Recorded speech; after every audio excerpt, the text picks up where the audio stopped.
தேவி பார்வதி, நான் இந்த பிரபஞ்சத்தின் அனைத்து பெண்களுக்கும் ஒரு ஆசி அளிக்க விரும்புகிறேன்.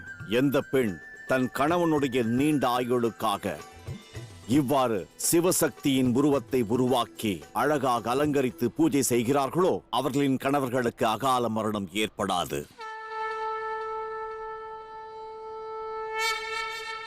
அதோடு இப்பூஜையை பிரபஞ்சத்தோர் சுமங்கலி பூஜை என்று அழைப்பார்கள். சுமங்கலி பூஜை என்று அழைப்பார்கள். சுமங்கலி பூஜை என்று அழைப்பார்கள்.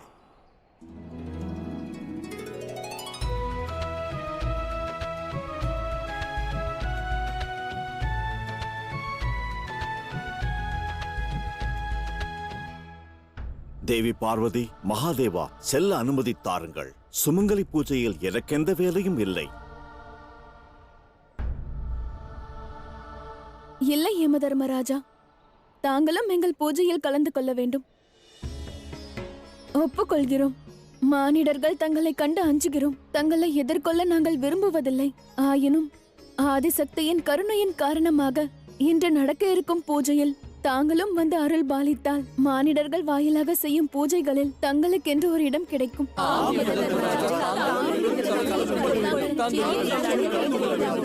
அனைவரும் வேண்டுகிறார்களே, தாங்களும் உடனிருங்கள்.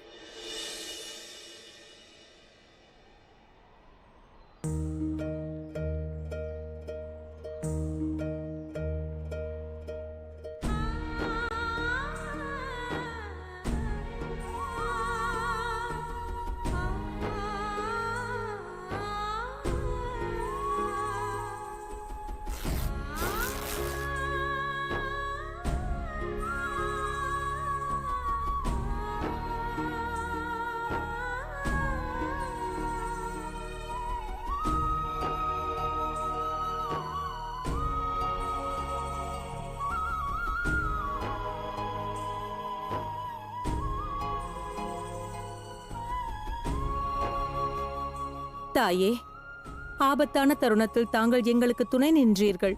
ஆகையால் தாங்களும் இந்த பூஜையில் எங்களுடன் கலந்து கொள்ள வேண்டும் என்று தங்களை வேண்டுகிறோம்.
சகோதரா, என்னை சிறைபிடிக்காமல் இருந்திருந்தால் அந்த கன்னியாகுமரி தங்களை எந்த நிலையிலும் வதம் செய்திருக்க மாட்டாள். விரோதியாக இருந்தாலும் தாங்கள் என் சகோதரன் அல்லவா? இனி தங்களை எவ்வாறு அழைப்பேன்?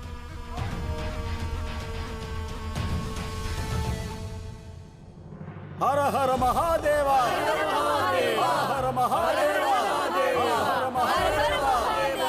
உற்சவம் முடிவடைந்தது. நாங்கள் புறப்படுகிறோம்.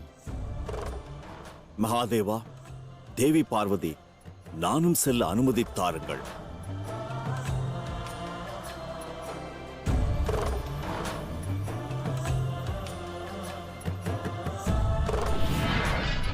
மிக்க நன்றி சிவசக்தி. இனி மானிடர்கள் அனைவரும் இவ்வையகம் உள்ளவரை சுமங்கலி பூஜையை செய்வோம்.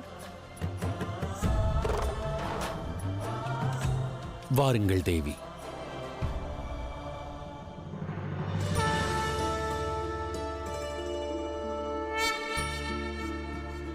ஹர ஹர மகாதேவா ஹர மகாதேவா ஹர மகாதேவா. ஒரு மாவீரன் தனக்குள் உள்ள குரோதத்தை கண்ணீரை கொண்டு வீணடிக்க மாட்டான். மாறாக அவன் அந்த குரோதத்தை மெருகேற்றி ஒரு கூர்மையான ஆயுதமாக்கி அடுத்த யுத்தத்தில் அதை பயன்படுத்தி பஞ்சம் தீர்க்க தயாராவான். இக்கணம் உனது மனதில் வஞ்சத்தின் அக்னி எரிந்து கொண்டிருக்கிறது. அதை ஒரு காட்டுத் தீயாக மாற்றிவிடு. வஞ்சம் தீர்த்துக்கொள். உன் சகோதரனின் மரணத்திற்கு வஞ்சம் தீர்த்துக்கொள். ஆம் அருணாசுரா, இவ்வாறு குரோதம் கொள்ளாதே. அசுர குலத்திற்கு தற்போது உன்னுடைய சேவை தேவை. அசுர குலத்தின் கொடியை பறக்கவிடு. உனது சகோதரன் ஜிம்ரா அசுரன் எங்களிடம் நீ அவனை விட சக்தி வாய்ந்தவன் என்றான். அசுர குலத்தை மீண்டும் நிர்மாணிக்க உதவுவாய் என்றான். என் சகோதரர் கூறியது சரிதான். நான் என் சகோதரனை விட அதீத சக்தி கொண்டவனாவேன். நீ சக்தி வாய்ந்தவன் என்று கூறுவதனால் மட்டும் உனது சக்தி நிரூபணமாவதில்லை. உன் சகோதரனின் மரணத்திற்கு வஞ்சம் தீர்க்க நீ தகுதியானவன்தான் என்பதை நாங்கள் எவ்வாறு அறிவது? அசுர குலத்தை வழிநடத்த தகுதியானவன் என்பதை எவ்வாறு ஒப்புக்கொள்வது? கூறு, எவ்வாறு ஒப்புக்கொள்வது? உன் சகோதரனின் மரணத்திற்கு நீ வஞ்சம் தீர்ப்பாயா? பதில் கூறு. என் சகோதரன் தவம் புரிந்த போது நானும் உடன் தவம் புரிந்தேன். என் சகோதரனுக்கு ஆதிசக்தி வரமளித்தார்கள். ஆனால் எனக்கு வரமளிக்க பிரம்மதேவர் வந்தார். ஓம் பிரம்மதேவாய நமஹ. ஓம் பிரம்மதேவாய நமஹ. ஓம் பிரம்மதேவாய நமஹ. ஓம் பிரம்மதேவாய நமஹ.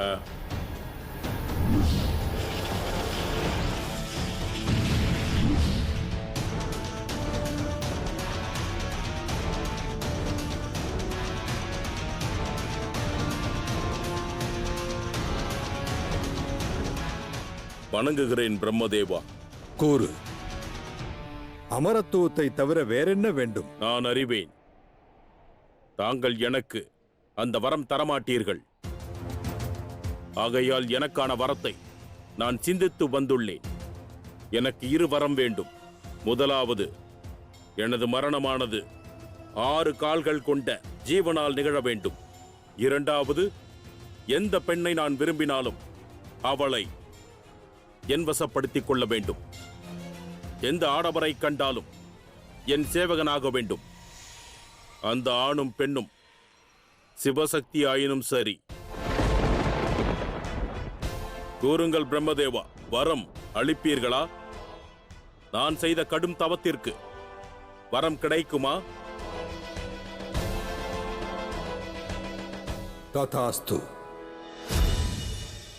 நான் இந்த வரத்தால் சிவசக்தியையும் என் வசப்படுத்த முடியும். பார்வதி மிகவும் அழகி என்று அறிவேன். முதலில் நான் அவளை என் வசமாக்கிக் கொள்வேன்.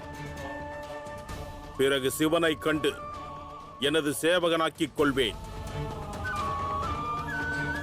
சிவசக்திக்கு பிறகு இப்பிரம்மாண்டத்தை என் அடிமையாக்குவேன். எனது வரத்தை பற்றி என் சகோதரனும் நன்கு அறிவான். இவ்வரத்தின் சக்தி கொண்டு என் சகோதரனை நான் தோற்கடிப்பேன் என்று அவன் கருதினான். அதனால்தான் என்னை இங்கு அடைத்து வைத்தான். ஒருவேளை அவன் இவ்வாறு செய்யாமல் இருந்திருந்தால் இப்பிரபஞ்சத்தையே நான் வென்றிருப்பேன். வென்ற பிறகு என் சகோதரனின் காலடியில் வைத்திருப்பேன். ஆனால் இருந்தால் என்ற வார்த்தைகள் எல்லாம் எங்கள் அகராதியில் கிடையாது. உடனே செல், இப்பிரம்மாண்டத்தை வசப்படுத்து. உன் சகோதரனின் விருப்பமும் அதுதான். நீ கூறியபடி பிரபஞ்சத்தை வென்றால் அதன் பிறகு அவன் ஆன்மாவும் சாந்தி அடையும். அருணாசுரா, குருதேவர் கூறியது முற்றிலும் உண்மைதான். உன் சகோதரன் விட்டுச் சென்ற காரியத்தை நீ முடித்துவிடு. அன்று நீ மகாதேவரை சேவகனாக்க நினைத்தாய். அந்த பார்வதியை உன் வசமாக்க வேண்டும் என்று எண்ணினாய். செல், இன்று உனது இரு விருப்பத்தையும் நிறைவேற்றிக் கொள். செல் மகனே, முன்னேறி செல். எங்கள் ஆசி உனக்கு என்றும் துணையாக இருக்கும் அருணாசுரா. செல், சென்று பிரபஞ்சத்தை வென்று வா.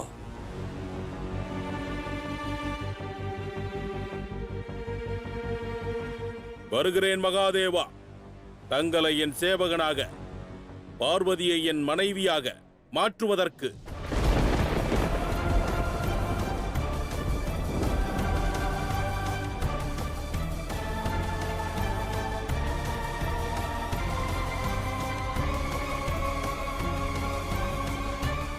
தயாராக இருங்கள் சிவசக்தி.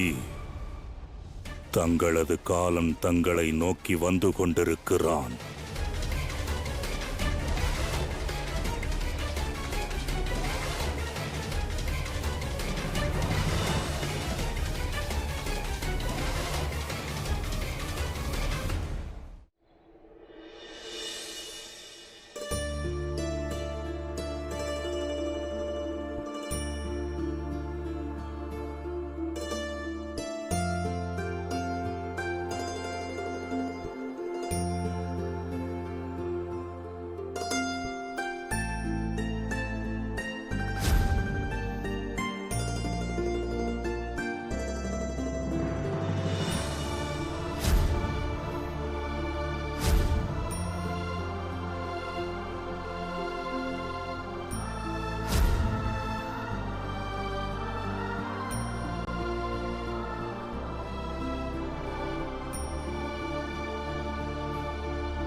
கைலாயம் செல்வோமா?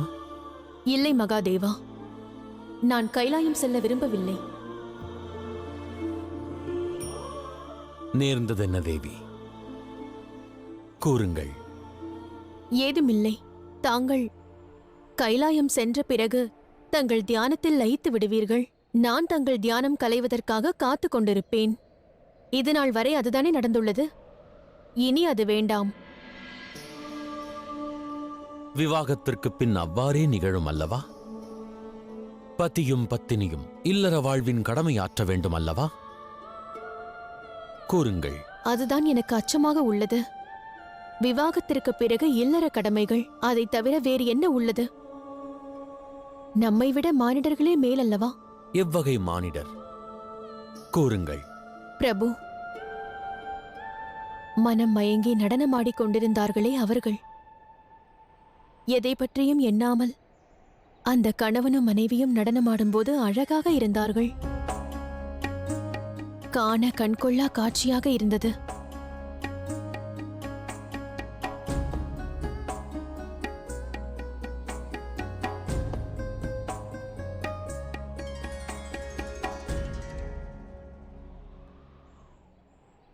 ஒன்றிணைந்திருக்கையில் சிவசக்தியாய் நாமும் அழகாக இருக்கின்றோம். செல்வோமா? இல்லை மகாதேவா, எனக்கு விடையளியுங்கள். கைலாயத்தில் நாம் தனியாக இருந்திருக்கிறோமா? தேவி, தாங்கள் அவ்வாறு எண்ணுவதேன்? விவாகத்திற்கு பிறகும் நாம் ஒன்றாகவே இருக்கிறோம். உண்மைதானே? வாருங்கள். தாங்கள் பிரபஞ்சத்தின் மகாதேவர். இப்பிரபஞ்சத்தில் உள்ள அனைவர் மனதில் என்ன இருக்கிறது என்பதை தாங்கள் அறிவீர்கள். ஆயினும் தங்கள் மனைவியின் மனதில் உள்ளதை அறிய மாட்டீர்கள். தாங்கள் கைலாயம் செல்லுங்கள், நான் பிறகு வருகிறேன்.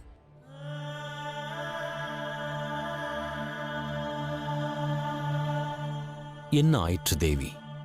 கொண்டிருக்கும் பிடிவாதத்தின் காரணம் என்ன? இவ்வாறு கணத்தினில் பல முறை மாறும் மனதை அறிவதெவ்வாறு? உணர்வதெவ்வாறு? தாங்கள் ஏதும் அறிய வேண்டாம், தனியாக கைலாயம் செல்லுங்கள்.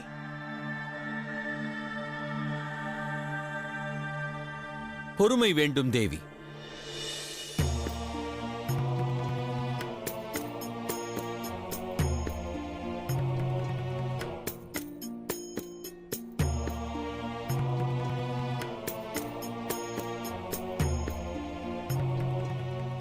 இன்று சிவனின் சக்தியை வசப்படுத்துவேன்.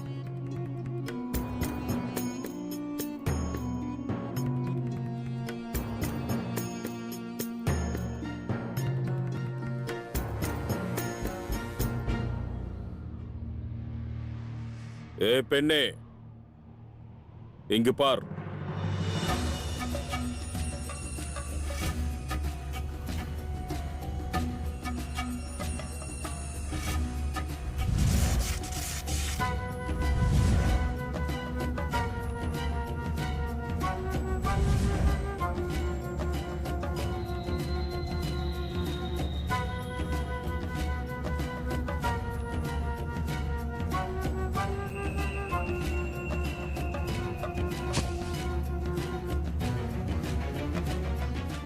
தாங்கள் எங்கிருந்தீர்கள்? தங்கள் மீது அதீத அன்பு வைத்திருக்கிறேன். தங்களை பிரிந்து என்னால் வாழ முடியாது.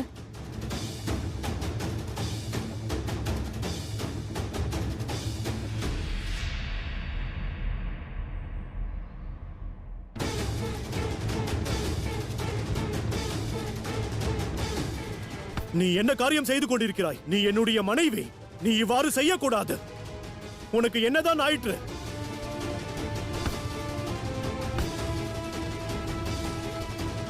இவள் உனது மனைவியா?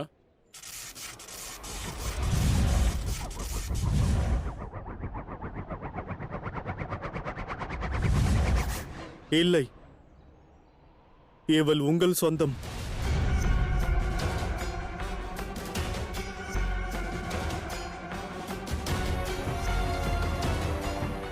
நான் உங்கள் சேவகன். கூறுங்கள் பிரபு, கட்டளை என்ன? என்னுடன் வாருங்கள்.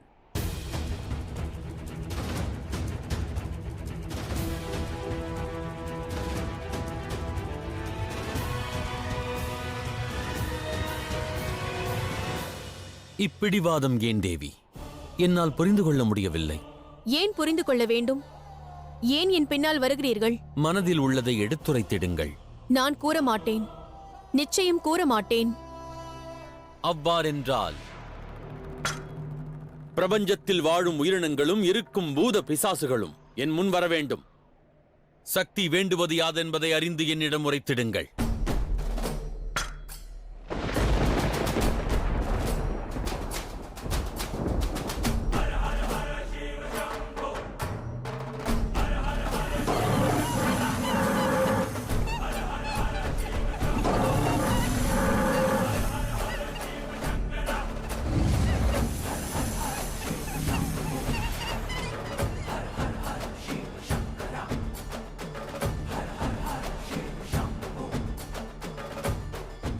கூறுங்கள் தேவி. என்ன விஷயம் தேவி? கூறுங்கள். கூறுங்கள். என்னிடம் தாங்கள் உரைக்க விரும்பவில்லை அல்லவா? இவர்களிடம் கூறுங்கள். இல்லை, நான் எவரிடமும் கூற விரும்பவில்லை. அனைவரும் இங்கிருந்து சென்று விடுங்கள். மன்னியுங்கள் மகாதேவா. அன்னையின் கட்டளையை நாங்கள் ஏற்க வேண்டும். கணவன் மனைவி இடையே நாங்கள் எவ்வாறு உதவ முடியும்?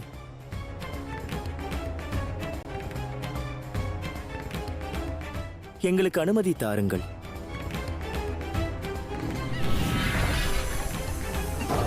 இவ்வாறு என்னை சோதிப்பது முறையல்லவே. என்னுடன் வாருங்கள்.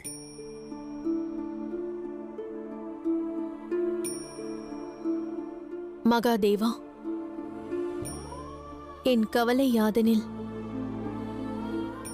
மானிடர்களாக கணவனும் மனைவியும் நெருங்கும் பொழுது அவர்களது அன்பு அதிகரிக்கிறது, அன்பு வெளிப்படுகிறது. ஆனால் நம்மிருவருக்கிடையே அன்போடு சிவத்துவமும் உள்ளது. உண்மையை கூற வேண்டுமென்றால் தங்களிடம் ஏதேனும் கூறுவதற்கு முன்பாக தாங்கள் சிவன் என்பதை நான் சிந்திக்க வேண்டி உள்ளது. அவ்வாறு சிந்திக்க அவசியம் இல்லை. உடன் வாருங்கள். எவ்வாறு சிந்திக்காமல் இருப்பது? கழுத்தில் வாசுகியை தரித்த தாங்கள் தலையில் கங்கையையும் கையில் திரிசூலத்தையும் ஏந்தி நிற்கிறீர்கள். தங்களை என் கணவராக மட்டும் எவ்வாறு காண இயலும்? நம் இருவருக்கிடையே நாம் என்ற உறவை விட சிவத்துவம் உள்ளது. இருவருக்கிடையே காதலை விட பிரபஞ்சம் உள்ளது. உரையாடலை விட அதிகமாக தியானமே உள்ளது. மானிடர்களைப் போல் என்னால் தங்களிடம் உரையாட இயலவில்லை. விளையாடவும் கோபம் கொள்ளவும் இயலவில்லை.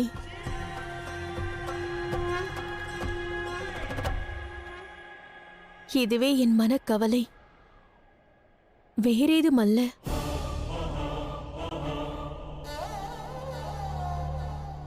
தாங்கள் செல்லுங்கள். நான் சில நிமிடங்களுக்கு பிறகு வருகிறேன். எனது மனம் சாந்தமான பிறகு, மனதில் உள்ள ஆசைகள் மறைந்த பிறகு வருகிறேன். என்னிடமிருந்து சிவத்துவத்தை விலக்கி விடுங்கள்.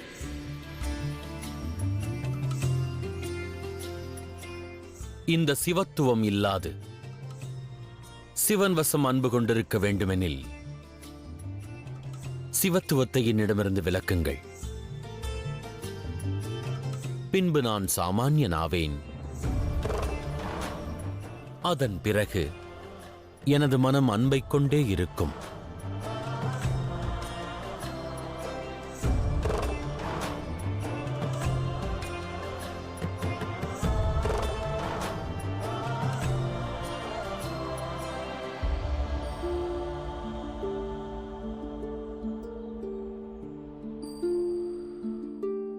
உண்மையாகவா மகாதேவா?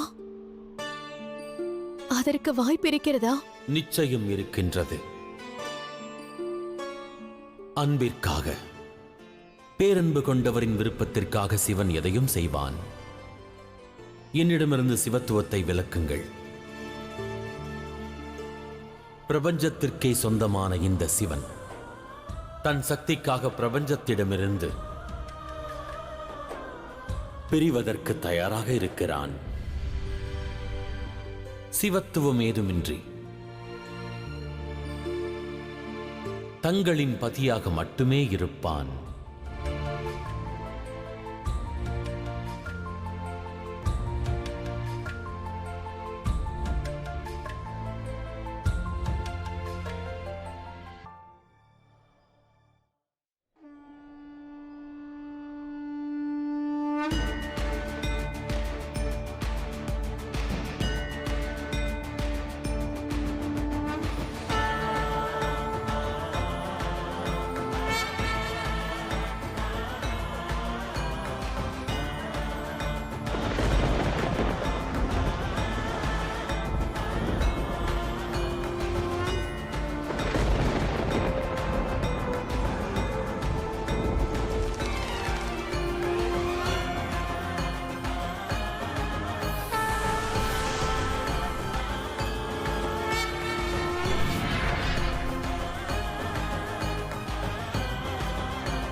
இன்று சிவன் எனது சேவகனாவார். பிறகு பார்வதியை நான் என்னவளாக்கிக் கொள்வேன்.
அட, திடீரென்று ஏன் இப்படி இருள் சூழ்ந்து விட்டது?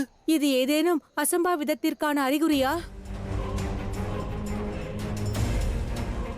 ஓம்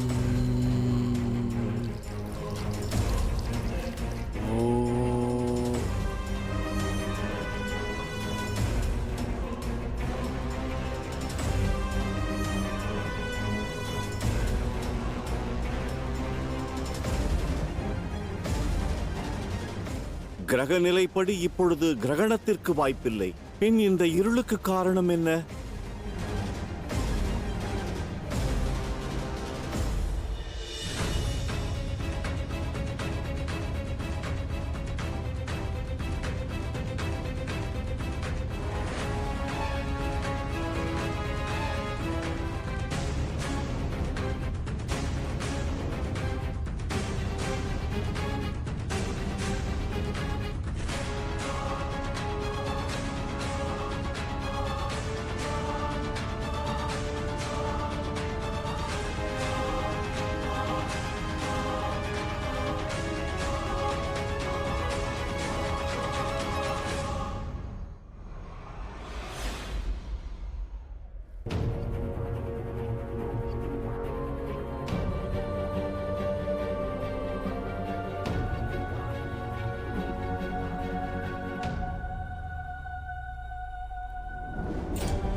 என்ன இது?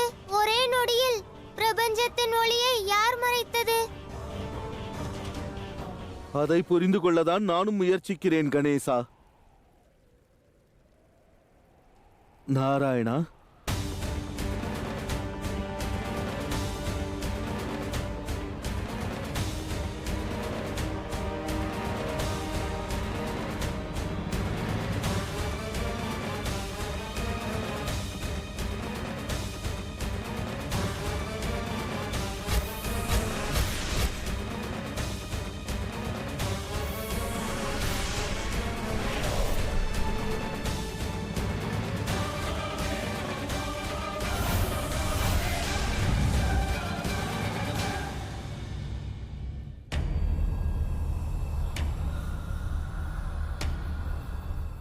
அண்ட சராசரத்திலும் இரு இடத்தில் மட்டும்தான் பிரகாசமான ஒளி உள்ளது.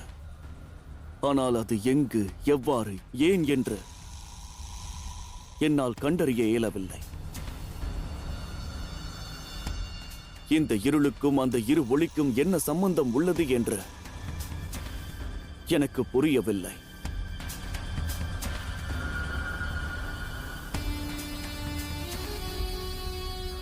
பிரபு நாராயணா, ஒருவேளை இச்சம்பவத்திற்கு காரணம் சிவசக்தியாக இருக்க வாய்ப்புள்ளதா? அதை தெரிந்து கொள்வதற்கு நாம் அனைவரும் சற்று பொறுமையாக காத்திருக்க வேண்டும்.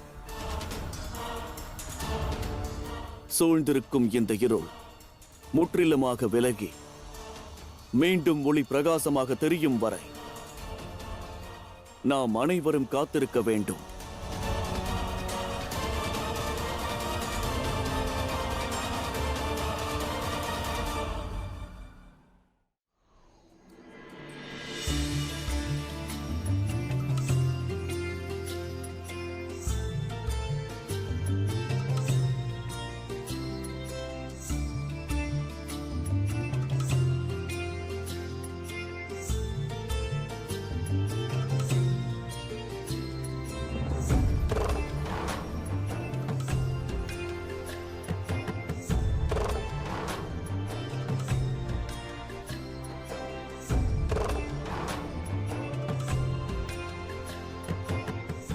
சிவனின் சாராம்சம், சிவனின் ஆதாரம், சிவனின் சிவத்துவம்.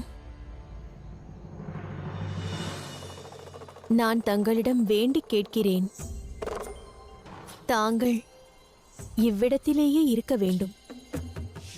நான் சிவனை தங்களிடம் அழைத்து வரும் வரை தாங்கள் சிவனை சந்திக்க முயலக்கூடாது.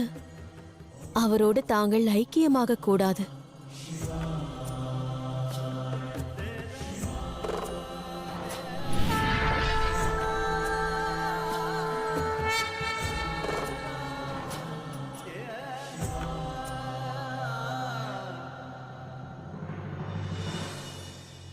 சிவத்துவத்தை பிரிந்த பிறகுதான் தாங்கள் இப்பிரபஞ்சத்தின் மகாதேவராக அல்ல, என் கணவராக தெரிகிறீர்கள்.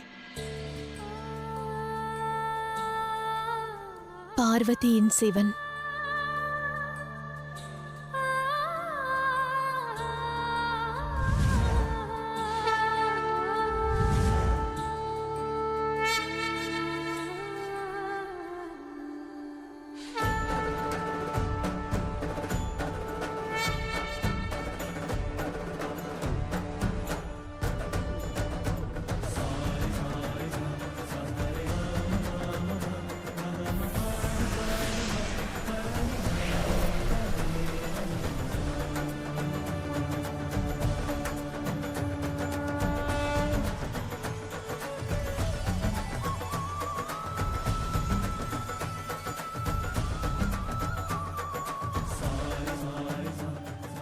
ஹர ஹர மகாதேவா, ஹர ஹர மகாதேவா, ஹர ஹர மகாதேவா, ஹர ஹர மகாதேவா.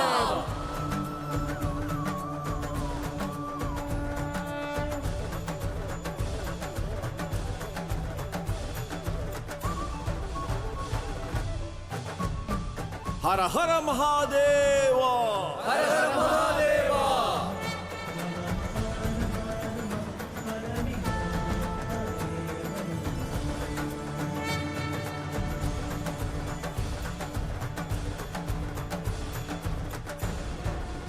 இனி தங்களுக்கு ஆனந்தம் தானே?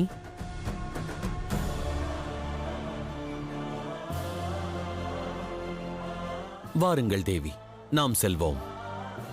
வாருங்கள்.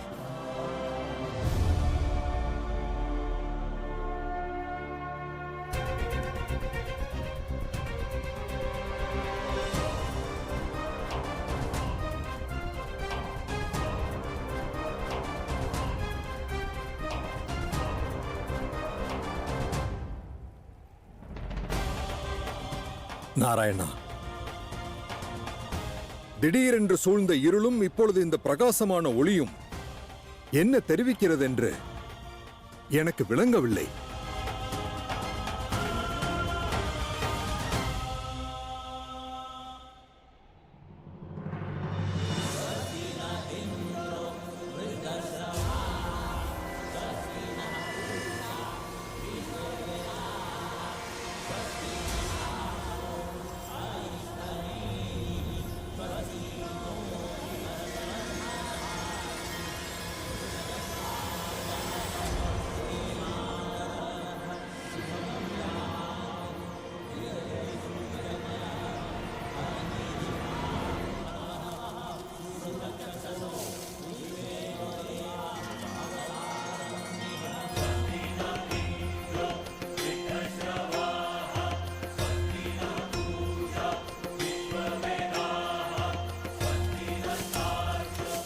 இங்கு என்ன நிகழ்கிறது?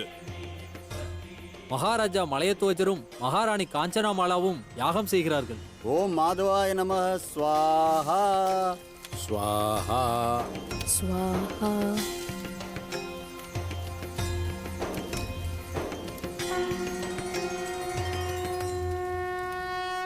ராணி என்றால் பேரழகியாக இருப்பாளே.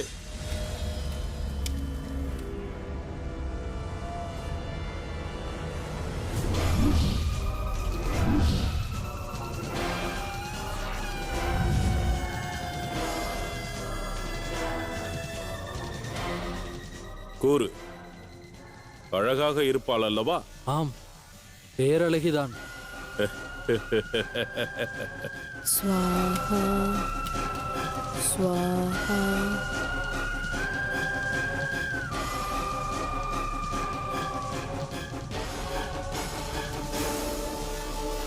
ஸ்வாஹா. சாதாரண பெண்களை வசியம் செய்துள்ளேன், ஆனால் ஒரு மகாராணியை இதுவரை நான் வசியம் செய்ததில்லை.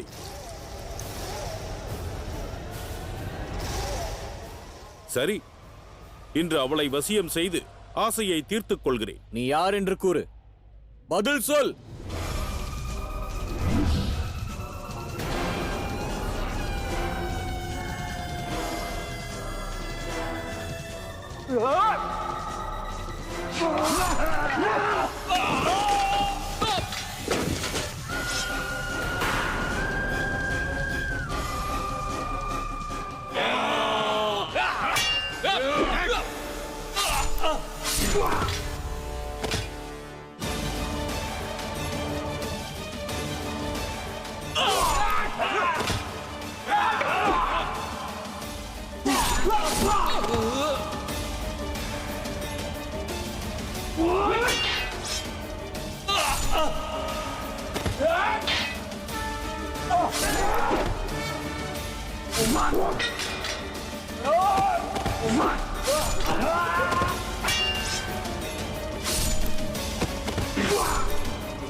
இந்த கலியுகத்தில் அதீத தனம் கொண்டிருப்பவர் எவரோ அனைத்தும் அவர் வசம் இருக்கும்.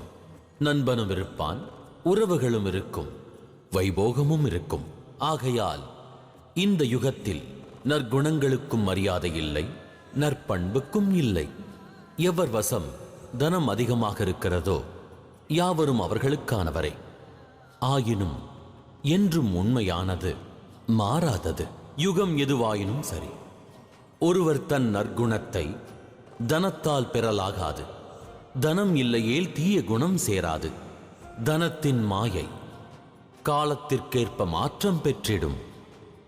ஆனால் வடிவான சொற்கள் தூய மனம் வளமையையே என்றும் சேர்க்கும். நற்குணம் எனும் அஸ்திரம் சில கணங்களில் பிறர் மனதையும் வசப்படுத்த வல்லது. தீய சொற்கள் சில கணங்களிலேயே அனைவரையும் விட்டு விலகச் செய்ய வைக்கும். எனவேதான் இனிதான சொற்களைக் கொண்டு உரையாடுபவர்களால் நல்லுறவுகளை கொண்டிருக்க இயலும். ஆனால் சிலர் யாவரும் தன்னுடன் இருந்தாலுமே அவர்களை தங்கள் சொந்தமாக்கிக் கொள்ள மாட்டார்கள். என்றுமே தூய மனம் கொண்டு நல்வார்த்தைகளை உரைத்திடுங்கள், அதற்கு நற்பலனே கிட்டும். பிறகு பாருங்கள், இப்பிரபஞ்சத்தினில் யாவருமே தங்களை நிச்சயம் போற்றுவர்.